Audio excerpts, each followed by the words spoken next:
Hello, hello, hello, hello, hello,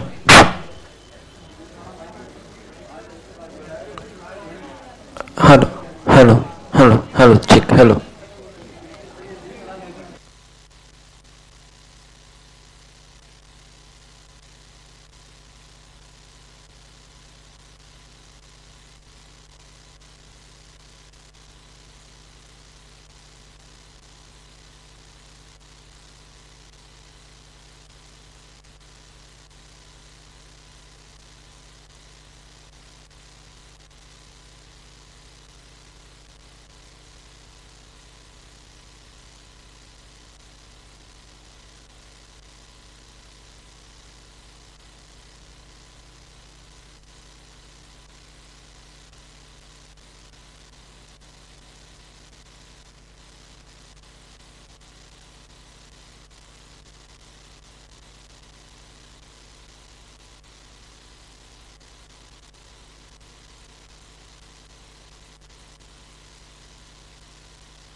Oh yes, Malik.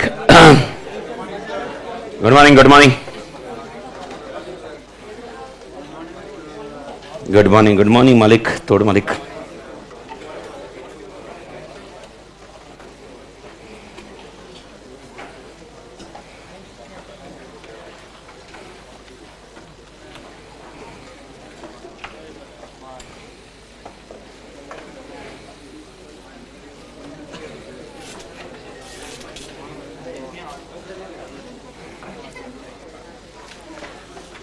Okay, Malik. So, good morning. Hopefully everybody is doing good. And आशा करता हूँ कि आप तोड़ कर होंगे मालिक. तो भारत माता की. So basically what we have discussed yesterday was what is how the strategy should be. So we are already clear strategy should be proactive as well as reactive. If I ask you a question, what is a better in proactive and reactive? The answer will be proactive. But if we ask or we discuss like this, okay, which is a better combination as such, so it will always be the answer. The answer will always be blend of proactive and reactive. So first of all, you need to understand the concept. Can strategy be proactive? Answer is yes. Can strategy be reactive? Answer is yes. So I'm just asking a question. Suppose I am an organization where I take the decision by doing the analysis. I do the market research, I identify the consumer requirement, I focus on consumer expectations, and after that I develop a product. This concept or this strategy mechanism is called, okay, so this strategy mechanism is called proactive. It is called proactive. Yani what I am doing, I am developing a product based on customer expectation. Therefore this concept is called proactive in its approach. One of the competitor of mine, okay, who does not do innovation, he only copy me, imitate me. Once I launch the product, he brings the product accordingly. Once I launch one more new product, he brings the new product again. His approach will be Reactive or proactive? So to what he is reacting? Competitor. Example, I am his competitor. He is reacting to my strategy, therefore it is called reactive. तो proactive और reactive ये concept अपन ने समझा. Okay. To the extent, suppose today I am telling you I'll be doing analysis, I'll be identifying customer expectation, I'll be focusing on customer requirement, I'll be focusing on legal requirement, I'll be focusing on political requirement, and after that I'll be developing a product. So 101% your answer is proactive. I hope this point is freezed. But what about my experience? Example, I am telling there is an experience with me. Example, I have done the work many times. I developed the product many times. I am being an experienced person. Okay, I may be having some know-how. Know-how matlab some technicality. Okay, I may be having some innovation concepts in my mind. Example, right now agar मैं बोलूँ, okay, what is proactive का meaning? What is proactive का meaning? Remember this. Proactive means I will be doing the analysis, and after research and analysis, I will be developing a product. Okay, and what is reactive? Something happens in market, based on that I am developing a product. Okay, see, understand, sometime you may get mixed up. Sir फिर reactive भी तो proactive जैसा ही हुआ कि भाई market में कुछ change हुआ और हमने react किया, मतलब it is like analysis only. Analysis करके हमने पहली बार प्रोडक्ट लॉन्च करना is proactive. Example, if I discuss like this, Apple और Samsung किसने पहली बार टच स्क्रीन इनोवेशन वाले कॉन्सेप्ट निकाले? It is an apple. Samsung ने क्या किया? कॉपी नहीं, मतलब कॉपी मतलब मार्केट में ऐसा आया and it is adapted by people, therefore Samsung बोला कि भाई हमको भी ये लॉन्च करना है, and Samsung context came into picture, and Samsung is now being a competing leader with an Apple. अच्छा, I hope everybody is aware Samsung Fold. तो जब सैमसंग फोल्ड पहली बार मेरे हाथ में आया था, something around 2019, I don't remember exact date, पर 19-20 की बात थी. फोल्ड जब पहली बार लॉन्च हुआ था 18-19 की बात थी. जब पहली बार आया था, I was just looking out the first fold phone. I was just, मतलब वो प्रेस कर रहा था और बेंड कर रहा था. मेरे लिए ये था, माँ कसम कांच फोल्ड हो रहा है यार. इट वॉज लाइक इमेजिनेशन के बाहर कांच फोल्ड हो रहा है. मतलब since childhood we have understood, okay ये सीधा होता है, अगर इसको फोल्ड किया तो टूटेगा. और जब पहली बार देखा कांच फोल्ड हो रहा है, इट वॉज लाइक भाई, मतलब इट वॉज इमेजिनेशन के बाहर. It was like dream come true. अरे माँ कसम, the things have changed. Technology can do anything. And definitely okay, till date I do think आपको मालूम होगा फोल्ड वर्जन्स के उनके कितने वर्जन्स आ गए हैं. ऑलमोस्ट फोल्ड का उनका 5th या 6th वर्जन चल रहा होगा. First thing. सेकंड, उनका इमिटेट करके और फोल्ड किसने निकाला है? वीवो ने, रियलमी, ओके इन्होंने निकाला है. एप्पल कभी फोल्ड में आया क्या? क्यों नहीं आया? नहीं, एक पैटर्न है पर ठीक है, पर why Apple is not in the fold? अच्छा, उन्होंने एनालिसिस, अच्छा फोल्ड का सेल्स नहीं है? फोल्ड का सेल्स नहीं है? 100% है ना? ओके, फोल्ड का मार्केट शेयर भी है. अगर एप्पल निकालेगा तो don't you think he will also gain some market share? भाई साहब वाह, मतलब इसका मतलब तो Apple is not proactive not reactive also. Apple तो बोलता भाई मैं तो अपनी जिंदगी वैसे ही चलेगा जैसे चल रहा है. ऐसा कोई कॉन्सेप्ट है क्या? नहीं यार, एप्पल इतनी बड़ी कंपनी है. Do you think Apple will be doing like this? तो मेरा क्वेश्चन है, why Apple is not in fold? Any idea? Any idea? हाँ, they will try something else. एक कॉन्सेप्ट आया, they will try something else. Okay, अभिनंदा बोलता है भाई not reactive. Reactive नहीं है, मैं समझा, पर do you think Apple like a company will not be reactive? Do you think Apple like a company will not react to the environment? नहीं भाई, रिएक्टिव रहेगा. अच्छा, एग्जांपल देता हूं रिएक्टिव का. ओके, मेरे को बताओ एप्पल 15 एंड 16 में which type of charger is coming? Lightning और C? Why it is coming with C? Reactive. It is reacting to the environment. European countries ने, इंडिया ने नहीं, यूरोपियन कंट्रीज ने, पेरिस वो लोग ने फोर्स डाल दिया एप्पल पे. अगर आप दूसरा चार्जर दे रहे हो, चार्जर का कॉस्ट बढ़ रहा है, वायर का हो रहा है, एनवायरमेंटल डैमेज हो रहा है, we require the C type charger, that's it. If you are bringing C type charger, your sale will be there in our market, else you can not sell in our market. This was the concept which has been given by European countries. European, मालूम है ना, European countries, Paris, Switzerland, वो वाला criteria. Okay, now tell me, is this reactive? Yes, change किया उन्होंने. तो मेरा question है, फोल्ड पे क्यों नहीं आए ये लोग? Unique strategy, different strategy. A kind of example. Okay, they have different strategy और unique strategy. A kind of example.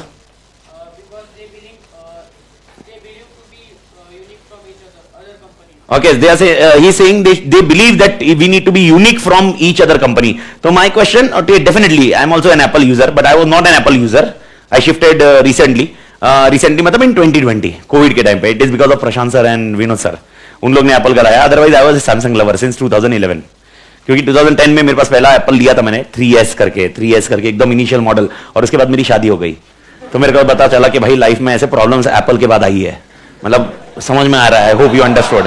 तो एप्पल लेने के बाद मेरे को समझ में आया कि भाई यार it's not easy, then I shifted myself to Samsung. Okay, Samsung आया, jokes apart, but coming on the point, okay Samsung पे आया, सैमसंग लवर था। 2020 में भाई साहब ने एप्पल लेके आया, प्रशांत सर ने एप्पल दिया, इनिशियली बोला भाई अपने को सबको एप्पल यूज करना है, मैं बोला ठीक है भाई। ओके, देन भाई प्रशांत सर ने बोला being an employee in the company, okay I can't do much, I hope you understand that. Okay, so employee को ये लोग एप्पल भी गिफ्ट देते हैं, इमेजिन करो क्या जबरदस्त है।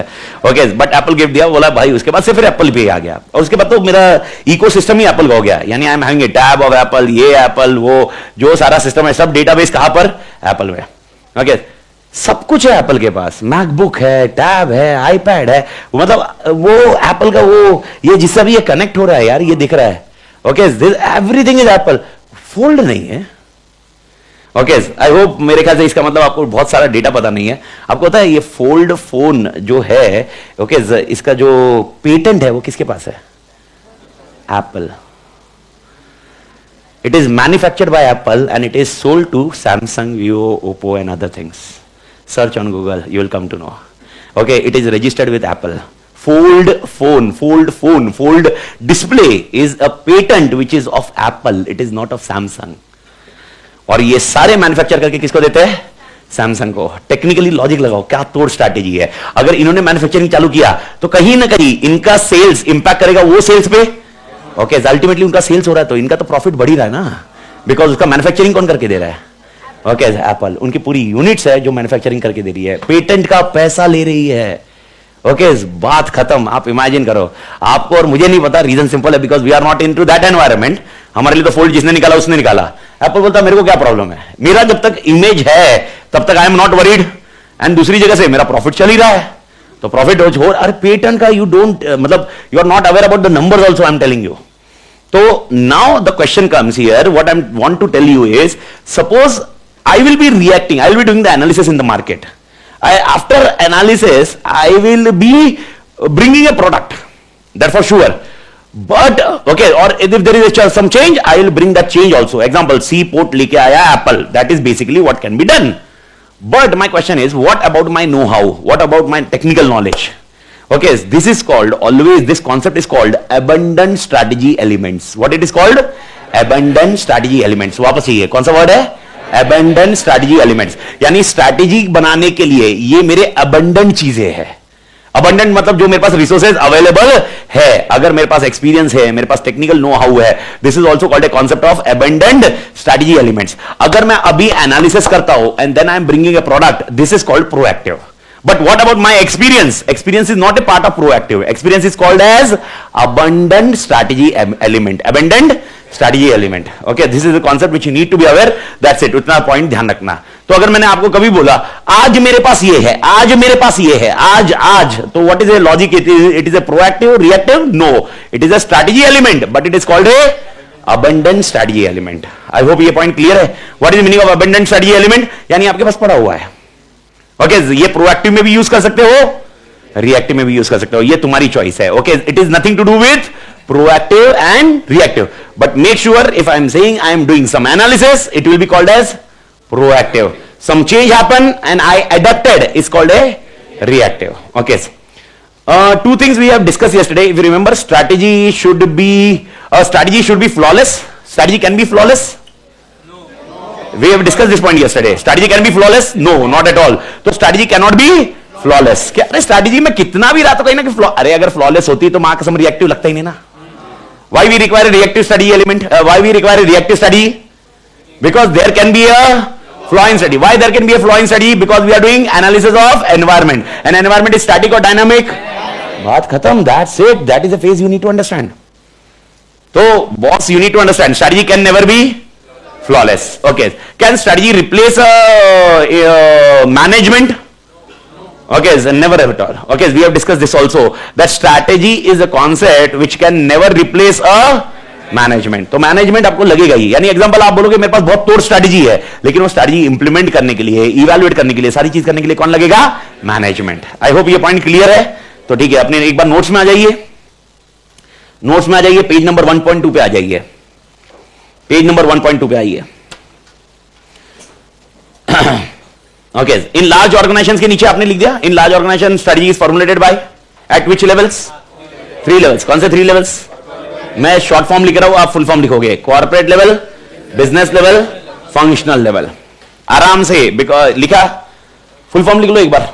मैंने कल लिखने बोला था, लिखा तो ठीक है, नहीं लिखा तो अभी लिख दो। Corporate level, business level, functional level. Comma comma करके मत लिखना, एक के नीचे एक लिखना, मेरे को उसके आगे कुछ लिखाना है। Corporate level, business level, functional level. Now tell me who are specialist? Who are specialist? Corporate level, business level or functional level? Functional level. Who are department specialist? Business level, department specialist. मां कसम, I will do तांडव। Okay, which level? Functional level only. जब मैं specialist word आऊंगा तो functional. Okay, who is also called as divisional manager? Division and functions are different. अच्छा, example, do you remember ये जब मैंने समझाया था तो which diagram I have drawn? Which chart? Tata Group. Tata Group, if remember, everybody is aware. Tata Group divided into, example, 3 company ले लो, Tata car, Tata Motors, Tata Steel, Tata Consultancy. Everybody पक्का? Sir क्या वो डायग्राम बनाओ? अभी मत बनाओ, आगे आने वाला है बहुत कुछ, बस अभी एक स्ट्रक्चर रेडी कर रहे हैं। तो टेल मी, टाटा ग्रुप कौन सा मैनेजर? टाटा ग्रुप जनरली नाम, इतना अपने जो नाम है, एवरीबडी अपने जो नाम है, corporate level. Okay, Tata Motors का head, business level, Tata Steel का head, business level. Functional level कैसे हुआ यार? Business level. Tata Consultancy head, business level. Tata Motors में प्रोडक्शन हेड, फंक्शनल लेवल। तो production head will be an engineer in production. तो who is specialist here? Functional level. Okay, help me out, Tata Motors का head कौन रहेगा? Business level. But who is specialist? He is specialist in everything. Therefore उसको मैंने और एक नाम क्या दिया था? General manager. कौन सा मैनेजर? General manager. मतलब he is expertise in everything. Okay, जैसा नहीं है वो प्रोडक्शन में एक्सपर्टाइज है। हम लोग किसमें एक्सपर्टाइज होने वाले हैं? ओके, नहीं, after becoming a chartered accountant you will be expertise in which areas? Okay, finance, accounts, audit, tax wax का एक्सपर्टाइज अपन नहीं है, अपने इसमें बेसिक है, उसके साथ और एडिशनल आपको लगेगा। टैक्स का आप जितना पढ़ रहे हो वो भी कम है। ओके, आप बोलोगे मां कसम सर वो भी कम है। यस भाई। ओके, टैक्स के एक्सपर्टाइज में मतलब टैक्स के एक्सपर्टाइज मतलब टैक्स का एक कोडिंग है अपने पास, but there is much more consulting services, much wider. एकदम सिंपल एग्जांपल है, क्या टैक्स के लिए और एग्जामिनेशन है टैक्स कंसल्टेंट के लिए? A person who has cleared BCom can also give a tax consultancy. भाई व्हाट बेसिस? बीकॉम के बेसिस पे नहीं, इनकम टैक्स के इसमें एग्जाम है, गवर्नमेंट की एग्जाम है, which is called an income tax consultant. तो इनकम टैक्स कंसल्टेंट की वो एग्जाम देके भी मैं टैक्स कंसल्टेंट बन सकता हूं। तो अपन अकेले एक्सपर्टाइज नहीं है, अपन अकेले एक्सपर्टाइज। हाँ, टैक्स ऑडिट में अपन अकेले है। If you are discussing tax audit right now, as per whatever act is there, who are expertise for tax audit? Chartered accountant. That can be there, but again tax audit है ना, तो we are expertise of audit, not of tax. तो technically that called a concept of audit.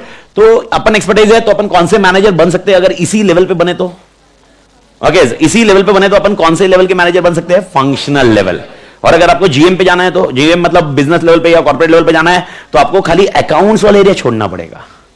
आपको एक company चलाने वाला concept you need to understand, and that's where the concept comes of functional level and business level. तो business level is a person who is called GM. GM का full form general manager. अच्छा, corporate level Tata group वाला head will also be general manager. ये तो concept clear है। अब मेरे को बताओ, तीनों में से कौन डिविजनल मैनेजर बोला जा सकता है? बोला जा सकता है, नाम और एक दिया जा सकता है डिविजनल मैनेजर। तीनों में से कौन डिविजनल मैनेजर बन सकता है? बिजनेस वाला। Why business wala can be a division manager? Because he is taking care of one division. Which division? Motor division. Which division? Steel division. Which division? Software division. I hope you are getting the point. So this is also called as, उनके naming convention ध्यान रखना। Okay, तो corporate level को और business level को हम और एक नाम देंगे, एक है जीएम, इधर रहेगा जीएम और डीएम। व्हाट इज जीएम और डीएम? जनरल मैनेजर और डिविजनल मैनेजर। तो इसके आगे आप लिखोगे जनरल मैनेजर, इसके आगे आप लिखोगे general manager and divisional manager.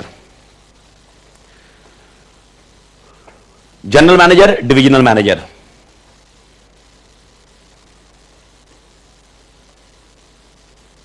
और इसके आगे और एक क्या आ जाएगा? फंक्शनल के आगे क्या आ जाएगा word?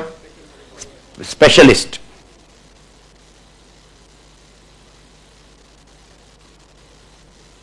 specialist.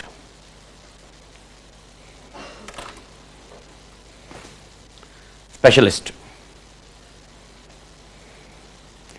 Who are involved in strategy formulation? Okay, who are involved in strategy formulation? Only corporate level. मतलब लास्ट 2 दिन 3 दिन का तो मां कसम खड्डे में गया. Who are developing strategies for companies? All three. Example, what are the strategies developed by him? नाम 2 दिन से लगातार last 2 days I am explaining this. What are the strategies he is doing? Online पढ़ लो, कोई तो बताओ. Okay. पहला point होगा स्टेबिलिटी. मेरे सीक्वेंस से ही जाने का भाई. स्टेबिलिटी उसका लॉजिक्स है, वो आज नहीं समझेगा, लेकिन after 15 days will come to know भाई वो सीक्वेंस से याद रखने, आंसर रखने के तरीके हैं. तो first will be stability, second is expansion, third is retrenchment. I hope everybody clear. And fourth will be combination. Okay, चलो 1-2 एग्जांपल मैं डिस्कस कर लेता हूं इसमें वापस. कोको कोला का कोक का बिजनेस. कोक मतलब मालूम है ना, सोडा ही होता है. ओके, एक्चुअली वो पानी बेच रहे हैं, पानी में खाली सोडा डाल के बेच रहे हैं, बस वो 25 रुपए का आता है. टेक्निकली वो बनने का कॉस्ट बहुत कम होगा, marketing cost again goes on, but वो सोडा का बिजनेस, कोको कोला का सोडा का बिजनेस, सोडा, ब्लैक सोडा. तो ये बिजनेस कौन से, इसमें कौन सा, ये लोग जो स्ट्रेटजी यूज कर रहे हैं कौन सी स्ट्रेटजी है? एक्सपांशन है, स्टेबिलिटी है, या रिट्रेंचमेंट है? Stability. This is stability. They are just preserving their market share. वो अपना मार्केट शेयर मतलब किसी और को दाने नहीं दे रहे. और आपको मालूम होगा थम्स अप, कोको कोला, ये सब एक प्रोडक्ट के, एक कंपनी के ब्रांड्स है. How actual is there. बाकी अल्टीमेटली वो कंपनी किसकी है, वो प्रोडक्ट किसका है? Cocoa Cola. पेप्सिको के अलग है. बस आपको कैसा चाहिए, अगर आप शक्कर वाला कॉन्सेप्ट पीते हो तो पेप्सिको के पास जाइए. और विदाउट शुगर वाले कॉन्सेप्ट, विदाउट शुगर मतलब ऐसा नहीं है, पर स्ट्रॉन्ग वाला, विदाउट कम शुगर वाला, then you come to the Coke. Okay, अगर पेप्सी पियोगे तो आपको समझ में आएगा स्वीटनर ज्यादा है, और अगर आप कोक पियोगे तो स्वीटनर कम है, और थम्स अप पियोगे, ओके, मालूम है ना वो थम्स अप वाला कॉन्टेक्स्ट. तो ऑल थिंग्स, तो ये अप्रोच क्या है इनका? स्टेबिलिटी. सेकंड वाला कॉन्सेप्ट एकदम बेसिक एग्जांपल. स्टेबिलिटी वाले कॉन्सेप्ट के बाद सेकंड कॉन्सेप्ट आता है एक्सपांशन और रिट्रेंचमेंट. आपको मालूम है फोर्ड मोटर्स इंडिया से निकल चुके थे, मालूम है लास्ट 2 साल पहले फोर्ड मोटर ने, तो इन्होंने कौन सी स्ट्रेटजी यूज की? रिट्रेंचमेंट. रिट्रेंचमेंट में भी अगर आपको याद होगा 3 पॉइंट है. अगर 3 पॉइंट है, 3 पॉइंट में मैंने बताया था turn around, divestment and liquidation. क्या उन्होंने लिक्विडेशन किया? क्या पूरा वर्ल्ड में फोर्ड बंद हो गया? नहीं, लेकिन उन्होंने मुंबई क्या बोलो, इंडिया का यूनिट बंद किया. तो इंडिया का यूनिट बंद कर दिया और उन्होंने वो सारे एफर्ट्स कोई दूसरी जगह यूनिट में लगाए. डाइवेस्टमेंट. आई होप एवरीबॉडी क्लियर. ओके, समझ में आ रहा है मालिक? ओके, एक रिलायंस ने कोई एक छोटी कंपनी एक्वायर कर ली वो प्रोडक्ट के लिए. कौन सा कॉन्सेप्ट है? Turn around. रिलायंस ने एक कंपनी को एक्वायर किया, एक्सपांशन. याद आया ना मालिक? अच्छा, जियो जब आया था, जियो स्टार्ट हो रहा था और स्टार्ट होके सब पेनिट्रेट कर रहा था अक्रॉस इंडिया में. ओके, सस्ता दे दे के. तो जियो क्या कर रहा था? स्टेबिलिटी कर रहा था. ओके, रिट्रेंचमेंट था, एक्सपांशन. जियो क्या कर रहा था? एक्सपांशन. और टाटा ग्रुप का एग्जांपल डिस्कस करें तो नहीं, टाटा ग्रुप जिसके अंदर टाटा मोटर्स भी है, टाटा सॉफ्टवेयर भी है, टाटा स्टील भी है. कॉम्बिनेशन. कौन सा रहेगा मालिक? Combination. I hope point clear है मालिक. अच्छा, मेरे को बताओ सिर्फ इतना, divestment and other things is clear. Divestment और लिक्विडेशन में डिफरेंस क्या है? डाइवेस्टमेंट में shutting down one unit, taking the money, delivering to another unit which is profitable. Okay, and what is liquidation? Tata, bye bye, all story over. I hope everybody clear. ठीक है, एक online question है sir, ये जो no notebook concept है, ये कौन सी study है, प्रोएक्टिव या रिएक्टिव? Technically reactive. सर ये रिएक्टिव स्टडी कैसे हुई? 2 चीज. सबसे पहला, नो नोटबुक कॉन्सेप्ट अपना नहीं था. No notebook concept was Vinod sir, Prashant sir, मतलब प्रशांत सर ने पहले किया, फिर विनोद सर ने उसको अडेप्ट किया, फिर ये दोनों ने अडेप्ट किया, फिर मैंने भी अडेप्ट किया. तो अब सर आपने अडेप्ट, टेक्निकली जो लास्ट 2-3 बैचेस में मैंने देखा तो उसमें ये पॉइंट आया कि आंसर लिख रहे थे अपन और टेक्स्ट बुक पढ़ते थे और आंसर लिख रहे थे. बट रिसेंटली इन मे 25 के मॉड्यूल्स जो है एप्लीकेबल, अगर आप देखोगे मे 25 के मॉड्यूल्स में the concept of answer has been changed dramatically. Now if directly what we have written here, अगर आप ये आंसर देखोगे जो मैंने कल लिखा है आपके साथ में, और अगर आप ये मॉड्यूल से कंपेयर करोगे, आपको बहुत डिफरेंस मिलेगा. वो एक बेसिक वर्डिंग में मिलेगा. तो सर मैंने जो आंसर लिखा है वो ये आंसर है. आप इसको क्वेश्चन बैंक में देखो, आप आरटीवी में देखो, मैंने उसका कॉन्सेप्ट निकाला है. आपके जो मॉड्यूल में समझाया जा रहा है, ओके, एक कॉन्सेप्ट इधर समझाया जा रहा है, फिर इसका कुछ एक वर्डिंग कुछ अलग समझाया जा रहा है, फिर कुछ कॉन्सेप्ट समझाया जा रहा है, फिर कुछ वर्डिंग अलग समझाया जा रहा है, यानी there is no flow.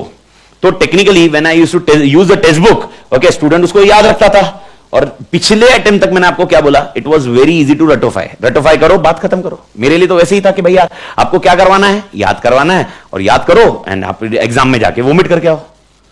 Okay, this was the only policy, seriously. But May 25 के मॉड्यूल में मैंने देखा कि भाई यार आंसर वैसे बचे नहीं है, इंस्टीट्यूट का पैटर्न बहुत चेंज हुआ है। एंड मैं लिटरली बोल रहा हूं, अगर आप यही लेक्चर्स जो ऑलरेडी यूट्यूब पे है, आप पिछले लेक्चर्स देखो, you will come to know there is a big difference what I am right now into this. Earlier I was only focusing on भाई यार ये ऐसा आंसर है, ऐसा याद रखो, कॉन्सेप्ट है इसके, क्वेश्चन बैंक देखेंगे, कॉन्सेप्ट समझ में आ जाएगा, but answer need to be remembered in the same way.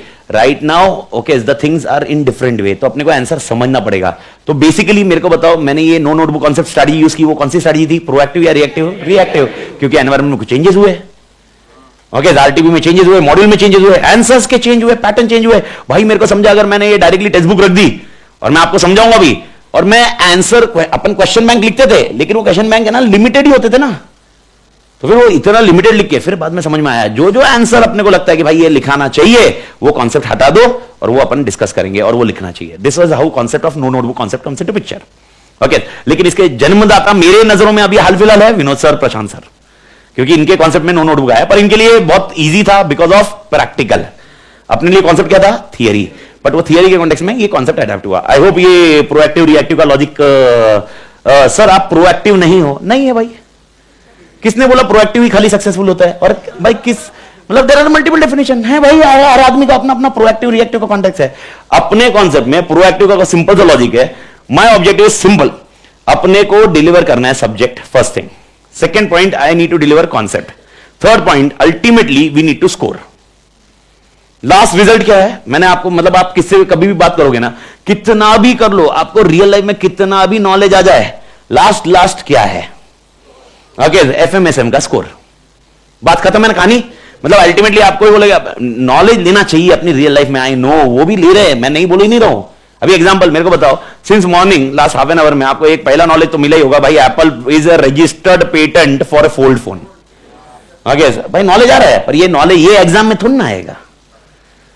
Knowledge कुछ हद तक ठीक है अपने लिए, जब समझ रहे हैं आप, एग्जांपल समझ रहे हो, स्ट्रैटेजीज ताकि यूज करेंगे। अच्छा सर, इसका मतलब अपने को ये भी समझ में आएगा कि अपन ऐसा कर सकते हैं फ्यूचर में, कुछ पेटेंट अपन रखेंगे अपने पास, और पेटेंट मां कसम अपन देंगे सबको, तुम यूज करो, प्रोडक्ट को तोड़ करो, प्रोडक्ट को लॉन्च करो, प्रोडक्ट को बेहतर बनाओ, हम उसको पेटेंट कॉपीराइट अपने पास रखेंगे, यानी पेटेंट का जो भी पैसा होगा विल बी फॉर अस, बाकी product will be multiplying. But this concept again comes into picture कि भाई एग्जाम में अगर आया स्ट्रैटेजीज प्रोएक्टिव और reactive, answer should be this. But along with this answer, what I told you, अगर ये case study में आया तो कैसे लिखोगे आंसर? अपन जैसे चैप्टर एंड करेंगे, अपन देखने ही वाले वॉल्यूम 2 का पॉइंट, लेकिन कैसे आंसर लिखोगे? कल क्या बताया था एंड करते वक्त, मैंने क्या बताया था एंड लेक्चर में बताया था मैंने, अगर ये केस स्टडी आया, एबीसी लिमिटेड है और इनकी स्टडी कैसी होनी चाहिए, क्या करोगे, क्या करना चाहिए, क्या करेंगे? सबसे पहले अपन केस स्टडी का कॉन्सेप्ट लिखेंगे और वो प्रोएक्टिव क्या करता होगा उसके मसाले में अपन लिखेंगे भाई साहब इसने प्रोएक्टिव नहीं किया। अच्छा एग्जाम्पल मेरा ही ले लो, आपको ये मालूम पड़ा Amit other is not doing anything, Amit other ने भाई एनवायरमेंट में चेंजेस हुए, उसके बाद अमित अदर ने अडेप्ट किया। ओके, अब बताओ अमित अदर की स्ट्रेटजी कौन सी है? रिएक्टिव। और बेस्ट स्ट्रेटजी कौन सी होनी चाहिए? बेस्ट स्ट्रेटजी कौन सी होनी चाहिए? Blend of proactive reactive. पर आंसर इतना ही लिखोगे क्या? तो what is A theory, what you will write theory? Theory लिखते वक्त आपका स्टार्ट यही रहेगा, लेकिन जब इधर लिखोगे तो प्रोएक्टिव एलिमेंट में आप यहां पर ये लिखोगे Amit other never does the environment analysis which he should emphasize now, so that he will become a blend of proactive reactive. I hope you are getting the point. Reactive लिखते वक्त यही मसला आएगा, लेकिन साथ में क्या ऐड करोगे? Amit other is already reacting to the environment, changes ला रहा है। ओके, लास्ट में कॉन्सेप्ट में आपका कंक्लूजन आएगा, अगर if Amit other want to be successful he need to be a blend of proactive reactive. ये थॉट प्रोसेस है, और ये थॉट प्रोसेस आईसीआई का है विच हैज बीन चेंज्ड। और आप इसको वाउच करना है तो अभी वेबसाइट पे हाल फिलहाल टिल जनवरी अटेम्प्ट है, तब तक you have both the modules. Which module? Both the module जो जैन का है एंड मे का है, मे ऑनवर्ड्स है, मे और सितंबर अगले जैन तक सेम मॉड्यूल है। ओके, मे 25 का मॉड्यूल और जैन 25 का मॉड्यूल, यानी which is old syllabus module, मतलब ओल्ड सिलेबस मतलब ओल्ड मॉड्यूल। अब क्वेश्चन बैंक देखो, syllabus is completely same, no change in syllabus. Jan का सिलेबस, मे का syllabus same, no change, question bank changed. Question bank change मतलब क्या? Question same मिलेगा, answer changed. तो what is an expectancy of ICI now it is? भाई साहब they don't want कि भाई इधर आपने जो पढ़ा वही के वही लिख के आओ, इसीलिए नो नोटबुक कॉन्सेप्ट में अभी अपन वही लिख रहे हैं जो रिक्वायर्ड है। आई होप ये पॉइंट समझ में आया मालिक। तो आपको लर्निंग प्रोसेस कैसे करना है, अगर आप मेरे से पूछ रहे हो लर्निंग प्रोसेस कैसे चालू करना है, तो थोड़ा सा टाइम मुझे जाने दो। ओके, एक दो दिन आपके चैप्टर्स जैसे फ्लो में जाएंगे, उस फ्लो में मैं आपको समझाते जाऊंगा and how need to be done. But right now just remember, okay, ये कॉन्सेप्ट अपन ने याद रखना है, जो आप लिख रहे हो याद रखना है। जहां पर मैं आपको हाईलाइट करने बोल रहा हूं वहां पर मैं आपको हाईलाइट करने बताऊंगा, वो एमसीक्यू में भी आएगा या थियरी भी आ सकता है डिपेंडिंग ऑन सिनेरियो। तो भाई 3 level of management you should be very clear, one is corporate level, one is business level, one is functional level. इसके साथ में नाम मैंने दिया जीएम, जीएम का फुल फॉर्म क्या है बेटा? GM and DM, general manager and okay, and last point is specialist. I hope ये पॉइंट क्लियर है मालिक, एवरीबडी? ठीक है। Now the technically okay when we are discussing about this point okay all 3 management, उसके ऊपर वाले paragraph में आइए, important to note that strategy is no substitute for 3 word, क्या है? Sound, alert and responsible management. यानी आपका जो मैनेजमेंट होना चाहिए, स्ट्रैटेजी कितनी भी बेहतर रही लेकिन मैनेजमेंट तोड़ होना जरूरी है। Okay, if you are saying the management is not alert management, management is technically think logically like this. If the management is not a alert management, he will not do the reactions with the environment, and ultimately he will be failing it out.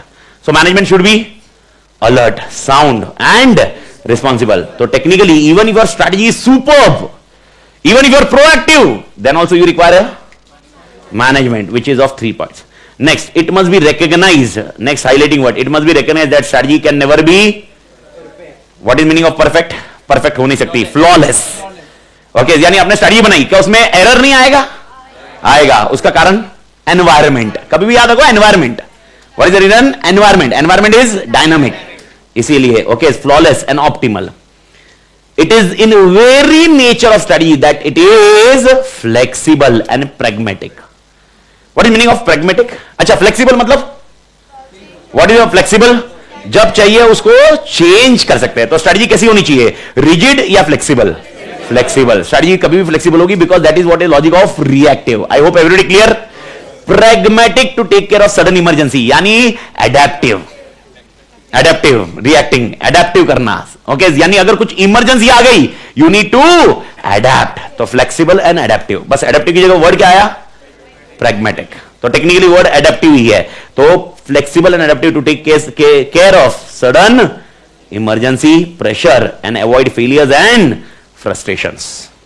Sir ये जो आपके 3 line है, क्या ये मुझे रटना है? Not at all. जिधर रटना होगा I will be telling you. जैसे एग्जाम्पल रटना मतलब please do understand this is a common word which I used as such, but रटना मतलब you need to remember this answer. This conceptual clarity is there. Now this need to be used in MCQ. This all point will be MCQ. Example, the question will come like this, that strategy is okay, so flawless. Strategy is flawless. True, correct or incorrect? Strategy is flawless. False. Okay, so strategy can replace the responsible management. False. Okay, strategy can be a substitute for management. False. तो आपको ये इस तरह से combination, और ऐसा भी आ सकता है, 3 पॉइंट आ सकते हैं। Strategy is flexible, strategy is optimal, सुन लीजिए, strategy is flexible, strategy is optimal, and strategy is वो फर्स्ट वाला replacing management। 3 पॉइंट दिए, A, B, C, which one is correct? A 0.1 खाली, B 1, 2, 3, C 1 and 3, D 2 and 3। only 1 because strategy flexible है। Second point, strategy can never be optimal, लेकिन question क्या लिखा? Optimal. और तीसरा क्या था? Replacing management. क्या ये रिप्लेस करेगा मैनेजमेंट? नहीं। तो इसमें से तीनों में से कौन सा करेक्ट है? फर्स्ट। तो कॉम्बिनेशन आपको दिया जाएगा, you need to read it out thoroughly and then combination will be correct. Okay, total MCQ questions will be 7 + 1 in your paper. Total 8 MCQ questions will be there in your syllabus, मतलब real life में 8 MCQ आएंगे, जिसमें से 7 MCQ होंगे 2-2 mark के, और 1 MCQ होगा 1 mark का। इस तरह से 15 मार्क्स का एमसीक्यू आपके लिए पैटर्न रहेगा। जो 7 एमसीक्यू होंगे it will be based on case studies. 3, 4 ये कॉम्बिनेशन होगा, या तो 4, 3 ये कॉम्बिनेशन होगा, एंड 1 विल बी अनरिलेटेड और not related to the case study, whatever combination. ये कॉन्सेप्ट अगर ऐसा कोई क्वेश्चन आया तो ये आपको ध्यान रखना रहेगा एमसीक्यू के लिए। आई होप एवरीबॉडी क्लियर मालिक? क्लियर? ठीक है, तो यहां तक अपन ये होल्ड करते हैं। ओके, ये कहानी इधर तक होल्ड करते हैं। अब एक छोटा कॉन्सेप्ट अपन चैप्टर 2 के डिस्कस कर रहे हैं, बट बिफोर दैट मेरे को एक बार 2-3 नाम बता दीजिए what we have discuss is with respect to strategies. पहला, कॉर्पोरेट लेवल की स्ट्रैटेजीज के नाम बताइए। What are the corporate level strategies के नाम? Stability, okay, stability, expansion, retrenchment, combination. आराम से। सेकंड, बिजनेस लेवल स्ट्रैटेजी के 3 नाम। Cost leader, differentiation, focus. ठीक है, ओके। नाम याद रखिए एक बार, Glueck and Lawrence. Glueck and Lawrence, GLUECK, Glueck and Lawrence, okay, and Lawrence. इन्होंने निकाली पहला नाम कॉर्पोरेट लेवल स्ट्रैटेजीज। इन्होंने निकाली कौन सी strategies? Corporate level strategies. Okay, तो नाम क्या है? लिखने की जरूरत नहीं है बुक में, बुक में है, लिखने की जरूरत कुछ भी नहीं है। आप लिखो मत, जिधर लिखाना है। मैं 100% पूरी बुक, अरे पूरा है भाई, डोंट वरी। बस मैं आपको एक बार पहले आपको एडेप्ट करा रहा हूं, फिर अपन रीडिंग कंटेंट वाला देखेंगे ना मालिक। तो first of all, Glueck and Lawrence कौन सी स्ट्रैटेजी निकाली? Corporate level strategies. तो मेरे को बताओ, अगर मैं बोल रहा हूं explain what are the Glueck and Lawrence strategies, मतलब 4 नाम। आई होप ये क्लियर। दूसरा, माइकल पॉर्टर। क्या नाम लिखा है? Michael Porter. ये बहुत फेवरेट पर्सन रहेगा बिकॉज मैक्सिमम नेम और maximum strategies discussion will be coming of Michael Porter. Chapter 2 will be there Porter, chapter 3 will be Porter, chapter 5 will be Porter. तो 5 में से 3 चैप्टर में पॉर्टर भाई साहब है और मैक्सिमम है, मतलब बहुत तोड़ स्ट्रैटेजीज बंदा है। तो भाई माइकल पॉर्टर ने निकाली है business level strategies. Michael Porter ने निकाली है बिजनेस लेवल स्ट्रैटेजीज। आराम से, what are the business level strategies? 3, cost leader, differentiation, focus. तो अगर मैंने बोला माइकल पॉर्टर की स्ट्रैटेजीज कौन सी है? 3 business level. Glueck and Lawrence की स्ट्रैटेजी कौन सी है? 3। फंक्शनल स्ट्रैटेजीज अपने सिलेबस में नहीं है, लेकिन example of functional strategies, marketing, जो भी फंक्शन के नाम है ना वो लिख सकते हो आप। मैंने अगर बोला भाई फंक्शनल स्ट्रैटेजी के एग्जांपल बताइए, 3 नाम कौन से हो सकते हैं? Production, marketing, sales, okay, HR, ये finance. This can be strategies but which level?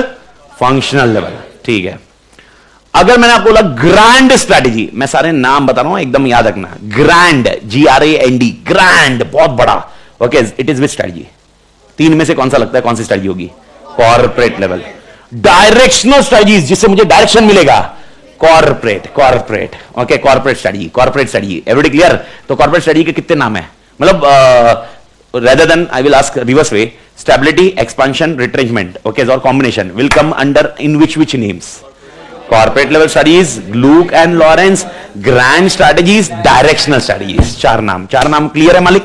एक बार 4 नाम रिपीट करते हैं। Corporate, Glueck and Lawrence, grand strategy, directional strategies.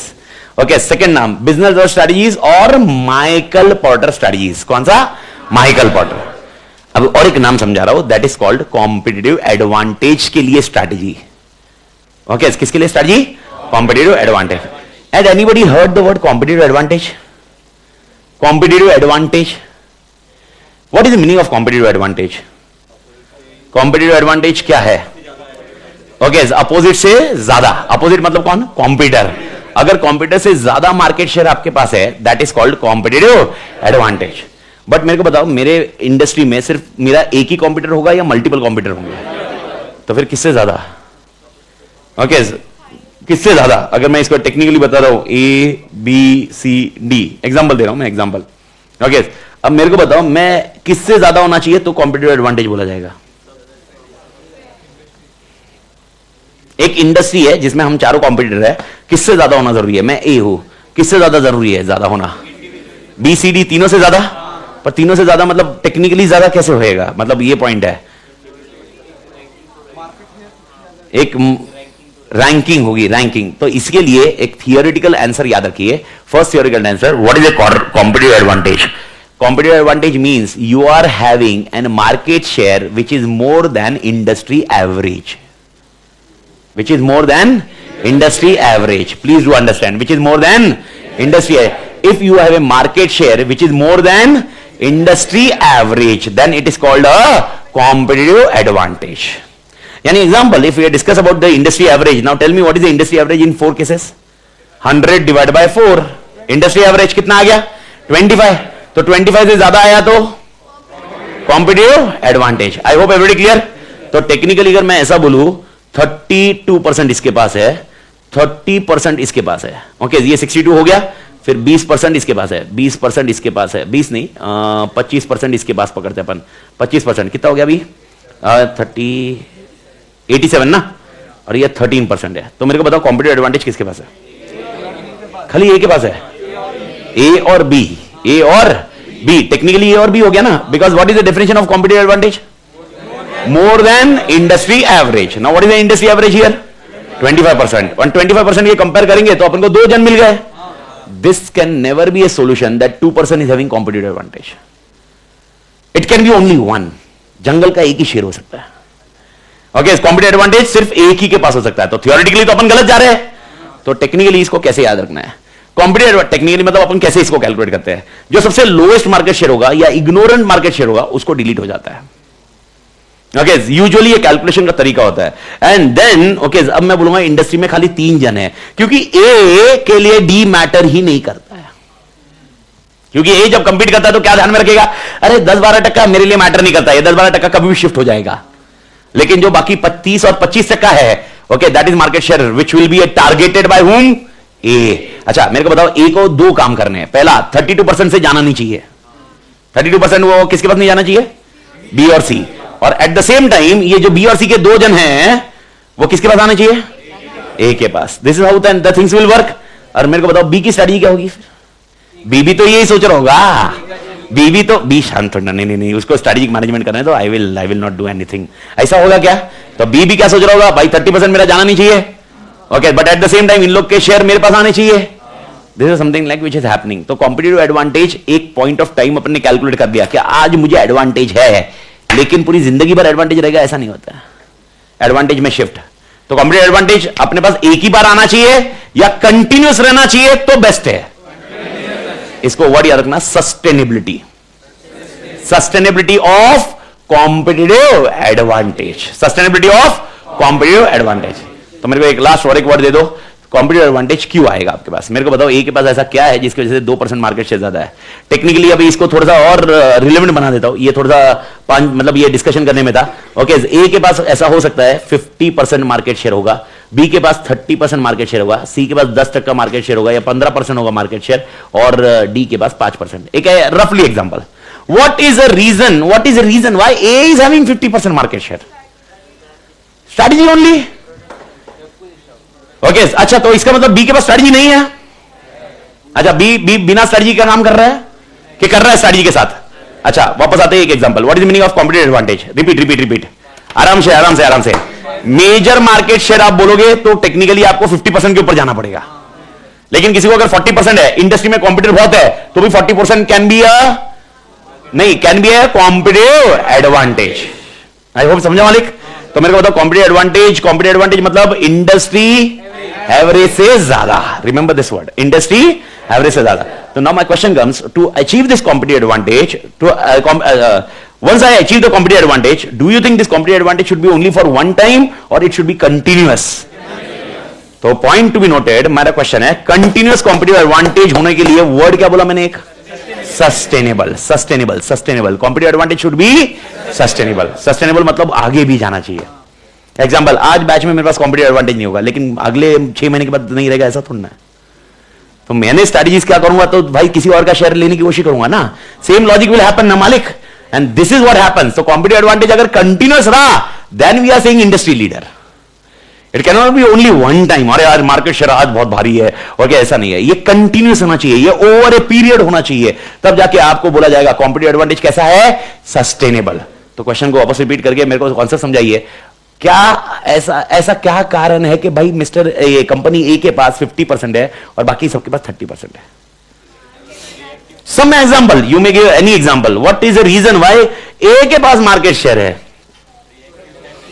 अभी एग्जांपल, एप्पल के पास, अगर एप्पल और सैमसंग दोनों के पास मार्केट शेयर अच्छे रहेंगे ना, लेकिन टेक्निकली किसके पास कॉम्पिटिटिव एडवांटेज है? Why Apple? ओके, तो कुछ तो ऐसा होगा जो सैमसंग के पास नहीं है ना। जबकि देखा जाए तो एप्पल एंड सैमसंग, मैंने क्या बोला? Similar, but there is something which is Apple is having which is not Samsung is not having. ऐसा क्या चाहिए? क्या रहेगा? ब्रांड। तो सैमसंग का ब्रांड नहीं है। प्रोडक्ट, तो सैमसंग के प्रोडक्ट खराब है। ब्लेंड ऑफ स्ट्रेटजी, ओके, जिक ने बोला blend of strategy, proactive and reactive. Samsung के पास नहीं है, तो समथिंग कुछ तो है। ब्रांड, तो सैमसंग के पास नहीं है क्या ब्रांड? अरे भाई सैमसंग भी तोड़ ब्रांड है, क्या मजाक कर रहे हो यार, सैमसंग भी बहुत बेहतर ब्रांड है, कंपीटिंग ब्रांड है। स्टेटस सिंबल, ओके, कस्टमर के हिसाब से स्टेटस सिंबल है, ओके, स्टेटस सिंबल, ओके यार एप्पल लिया तो स्टेटस भारी है भाई, ये बड़ा आदमी है, एप्पल लिया है, एप्पल भाई बड़ा आदमी है, Samsung it's like status symbol, okay okay ठीक है। चॉइस, कस्टमर चॉइस, तो why customer is preferring Apple, this is a simple question which I am coming again. ऐसा नहीं सर, चॉइस है, मन किया तो खरीद रहा है, ऐसा तो ना, कुछ तो ग्राउंड होगा ना रे। एक पॉइंट ग्राउंड क्या बोला, स्टेटस सिंबल। तो कस्टमर को ऐसा लग रहा है कि भाई यार अगर मैंने एप्पल लिया तो बहुत स्टेटस बढ़ेगा, which is not there in Samsung. Okay, तो और कुछ, privacy and security which is not there in Samsung. Example, अगर एप्पल की बात करें, एप्पल की, अच्छा मेरे को बताओ, अगर आपके जो लेक्चर्स है, मेरे को मालूम, मेरे ख्याल से आप देखोगे तो ऑलमोस्ट फाउंडेशन हो चुका है आपका, आप इंटर में हो, इंटर का जिसका किसी का ग्रुप 1 हुआ रहेगा, ओके, इसको डायरेक्टली ग्रुप 2 से चालू हो रहा है, डिपेंडिंग ऑन सिनेरियो, लेकिन आपको बैकअप लेक्चर्स मिलते हैं। मैक्सिमम बैकअप लेक्चर्स आपको किस पे मिलेंगे, मैक्सिमम लोगों के, मैक्सिमम फैकल्टी के, ओके, आपको मेरे को बताओ किस पे मिलेंगे, ओके, एंड्रॉइड पे मिलेंगे या एप्पल पे मिलेंगे। आप जैसे ही एप्पल बोलोगे बोलेगा नहीं है भाई, क्यों ऐसा, नहीं मत, बहुत जन के इसमें नहीं है। It's not about price, it's not about price, it's not only about price. Price तो ठीक है ना यार, अगर मेरे को 10 कस्टमर मिल रहे हैं और 10 एग्जांपल 10 कस्टमर्स मेरे को मिल रहे हैं एप्पल के, ओके, जो बोल रहे हैं अगर आपके पास एप्पल है, एप्पल का सॉफ्टवेयर है तो ही मैं लेता हूं, नहीं तो नहीं लूंगा, तो मेरे लिए ओके ना यार, ओके 50,000 जा रहा है और 20,000 30,000 मेरा इन्वेस्टमेंट जा रहा है, इट्स ओके, फेयर इनफ मेरे लिए, मेरा तो लॉजिक ऐसे ही जाएगा। लेकिन what is the reason why ऐसा नहीं रहेगा मेरे लिए, लॉजिक सिंपल है। एप्पल क्या बोलता है, okay, whichever lecture you are encrypting, encrypted lectures होते हैं मालूम है ना, ओके, इंक्रिप्शन है, ये इंक्रिप्शन का एल्गोरिथम एप्पल पे नहीं चलाओगे, कंडीशन है एप्पल की। एप्पल बोलता है प्राइवेसी के एलिमेंट्स हमारे रहेंगे, आप इंक्रिप्शन नहीं करोगे। हम बोलेंगे यूजर को कि आपने लेक्चर कॉपी नहीं करने, आपने लेक्चर लीक किए, ओके, आपको लायबिलिटी होगी, अगेंस्ट आपके अगेंस्ट एक्शन लिया जाएगा, ये हम बोलेंगे हमारे कस्टमर को, जो हमारे कस्टमर है, लॉयल कस्टमर है हमारे, इनको कस्टमर ऐसे वैसे मत समझो आप, हमारे जो एप्पल के कस्टमर है, we will discuss like this is a condition of Apple. Encryption ही परमिट नहीं करते। फिर ओवर ए पीरियड एप्पल ने इंक्रिप्शन का एक मैकेनिज्म निकाला जो खाली, ओके, आपके मैकबुक पे चल सकता है। यानी अगर आज आप इंक्रिप्टेड लेक्चर लेना चाहते हो और मैकबुक पे है तो there is option available MacBook का, लेकिन आप एप्पल के फोन पे चलाना चाहते हो, इट्स अ बिग चैलेंज। क्योंकि एप्पल के फोन पे अगर मुझे कुछ ऐप डालना है, वो ऐप क्या नहीं होना चाहिए, इंक्रिप्टेड, और इंक्रिप्टेड होना चाहिए तो उनके जो टाइप्स है वो इंक्रिप्शन होना चाहिए। तो अब मेरे को बताओ, एप्पल का प्राइवेसी एंड सिक्योरिटी तोड़, अगर आपने ऐड भी देखी होगी तो वो नहीं बताते क्या प्राइवेसी, सब लोग वॉच कर रहे हैं। अगर एप्पल यूजर्स हो आप लोग तो आपको मालूम होगा, कोई भी ऐप आएगा, should we send a notification और नॉट, ये क्लियरली बताया जाएगा। तो प्राइवेसी सिक्योरिटी सेकेंड पॉइंट, जिसकी वजह से consumer is attracted. More point और कुछ पॉइंट, अच्छा एक पॉइंट हो गया स्टेटस सिंबल बोल रहा है, ओके, एक पॉइंट क्या हो गया, प्राइवेसी एंड, अच्छा हम किसमें डिस्कस कर रहे हैं, एप्पल और वीवो में नहीं कर रहा हूं मैं, हाँ फर्स्ट पॉइंट ये लॉजिक क्लियर है। मैं बोल रहा हूं ऐसा क्या है, इसके पास 50 है और उसके पास 30 है, वो 30 का 50 क्यों नहीं कर पा रहा है, 50 का पॉइंट, वो 50% क्या है, और क्या है एप्पल के पास, हाँ software, okay, there are various software, definitely user interface उनके बहुत बेहतर है। अगर आप व्हाट्सएप देखोगे, सैमसंग में व्हाट्सएप यूज करो और एप्पल में यूज करो, दोनों में यूजर इंटरफेस बहुत फर्क है। और एक बार एक एप्पल यूजर आ गया, उसको है ना दूसरी जगह के सॉफ्टवेयर यूज करने के तरीके ही नहीं समझ में आएंगे, क्योंकि दूसरे Android app is basically synchronize with multiple laptops, computers. Apple का कॉन्सेप्ट ही अलग है, इसलिए आदमी क्या हो जाता है, उसके बाद आईपैड पे शिफ्ट हो जाता है, उसके बाद वो मैकबुक पे शिफ्ट हो जाता है, because of user interface. User interface is very different. और कुछ, हाँ, ecosystem, that's again user interface, ecosystem. यानी मेरा एक डेटा है, अभी एग्जांपल मैंने ये इधर लिखा हुआ है, अभी एक स्टूडेंट ने बोला, भाई मैडम ने बोला, बस सर मेरे को ये शीट भेजिए ना जो लिखी हुई है, मेरे को 1 मिनट नहीं लगेगा, मेरे को टैब में पैड में जाने की जरूरत नहीं, ये ऑलरेडी सेव होगा, मैं फोन के थ्रू ये शीट भेज सकता हूं। This is one of the best because of Apple cloud. तो मैं जो इधर स्टोर कर रहा हूं, ये सारा किधर डेटा स्टोर हो रहा है, क्लाउड। मैं फोन से वो क्लाउड पे जाके, मतलब वो ऐप पे जाके, वो इनका जो फाइल मैनेजर है उसमें जाऊंगा, ये फाइल का जो नाम है वो डाउनलोड किया, इस पे आ गया और मैं शेयर कर दिया। One of the easiest part, पहले ये नहीं होता था इजीली, ठीक है। और camera camera camera camera camera, one of the biggest point, Apple ने बहुत सारे कैमरे रिप्लेस कर दिए, ओके। अब ये जो आपने पॉइंट्स बताए, एक है better brand value. Now this can B word used, you can't say brand but better brand value, यानी कॉम्पिटिटिवली ब्रांड किसका बेटर है, एप्पल, क्योंकि आपने क्या बोला, स्टेटस सिंबल। तो अब इन सब वर्ड को हम स्ट्रैटेजिक मैनेजमेंट की लैंग्वेज में क्या बोलते हैं? ऐसा खाली एप्पल के पास है, सैमसंग के पास नहीं है। कान खुले हैं एवरीवन, ऐसा कुछ एप्पल के पास है, किसके पास नहीं है? सैमसंग। इसको हम बोलते हैं core competency. What is told? तोड़ नहीं, तोड़ नहीं, core, CORE, core competency. What is meaning of core competency? Competency, competency, I am competent enough, I am competent enough, you are competent enough, but there is something which I can do better than you is called core competency.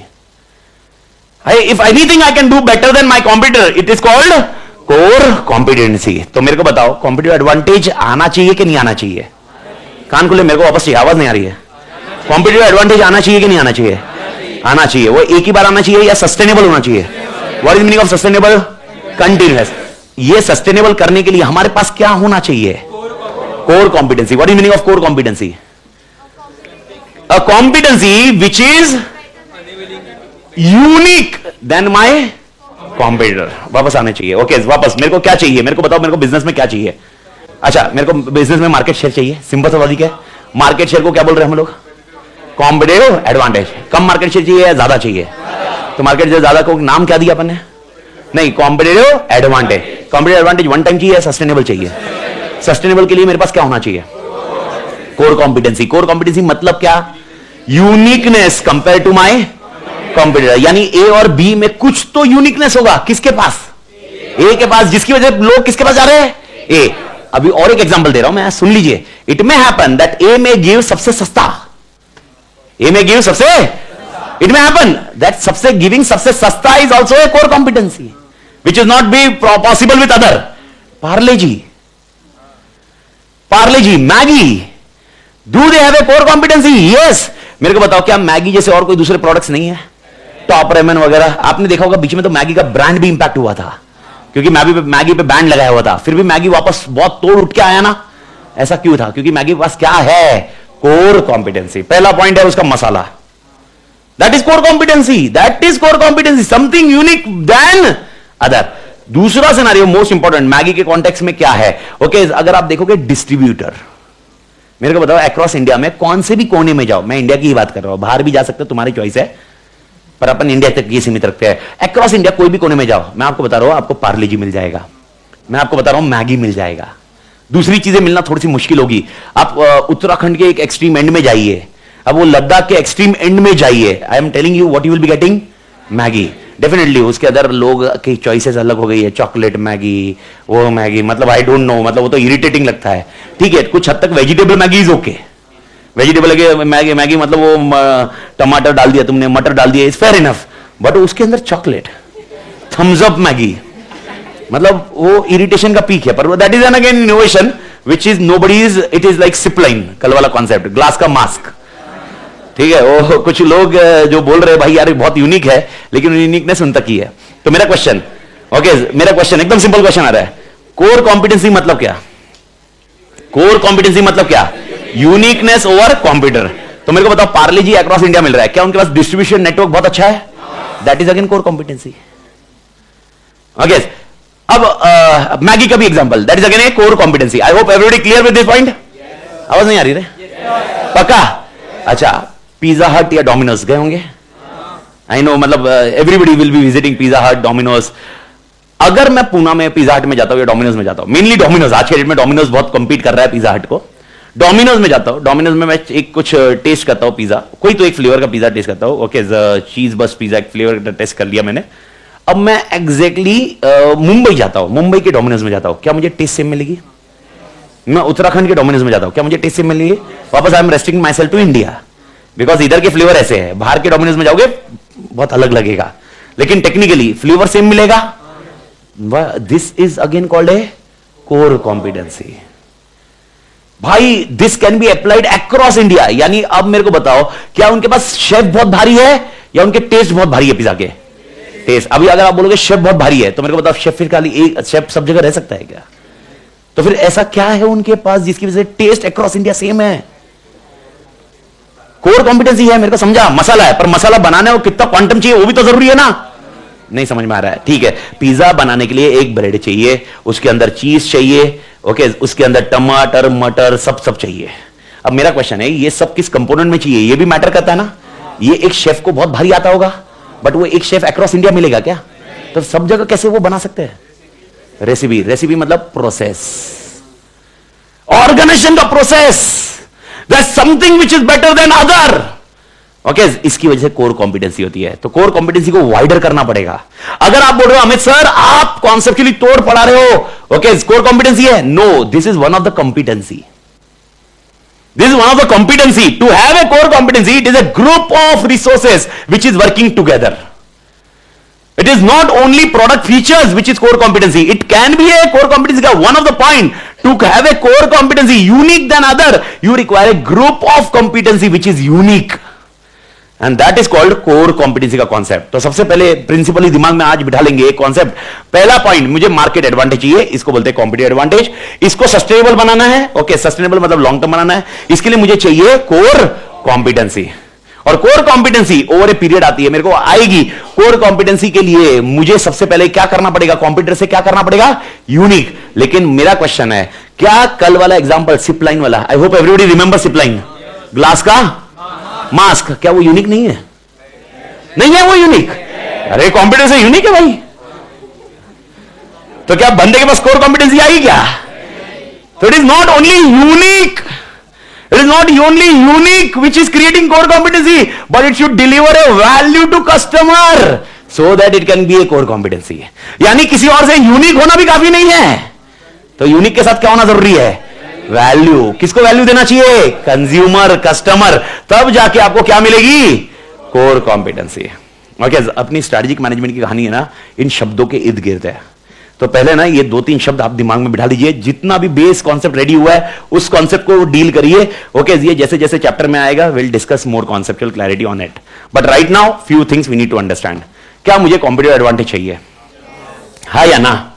Competitive advantage आने के लिए मुझे क्या चाहिए, core competency. Okay, और core competency और competitive advantage लाने का काम किसका होगा, एसएम का, स्ट्रैटेजिक मैनेजमेंट। जब आप स्ट्रैटेजी कुछ बेहतर बनाते हो, स्ट्रैटेजी बेहतर निकालते हो, एनालिसिस करके करते हो, तो आपके अंदर क्या आती है, कोर कॉम्पिटेंसी। अब मेरे को बताओ, कोर कॉम्पिटेंसी जो मेरे अंदर आई है, यूनिकनेस, क्या ये मेरे साथ ही जिंदगी भर रहेगा या मेरा कंप्यूटर इसको कॉपी करेगा? तो मेरे को क्या करना चाहिए फिर, मेरा वापस नया करना चाहिए, इनोवेशन करना चाहिए।